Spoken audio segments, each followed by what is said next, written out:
Teaching children a moral, spiritual, and holistic approach to educational development. Written by El-Moslimany. Chapter 1. Introduction. IIIT Books in Brief series. Published by International Institute of Islamic Thought, IIIT. This book represents my struggle to unearth the process of education in Islam and was initiated by the frustration of trying to educate our own children both in the US and overseas. They were already young adults before 4 other Muslim women converts joined me in the effort to begin one of the early American Islamic schools. We had not developed or discovered any Islamic pedagogical system when we plunged into our work.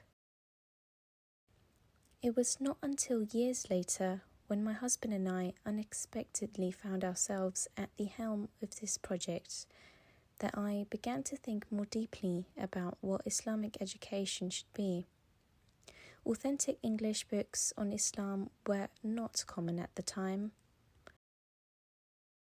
However, I had the blessing of coming across what was perhaps the first book published by the International Institute of Islamic Thoughts as they began to formulate the Islamization of Knowledge project.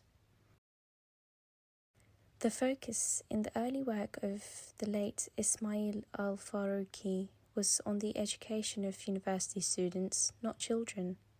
Yet I was inspired by his insistence that an educational system must encompass the unity of God and the ensuing unity of creation, of humanity, of truth and action and related principles.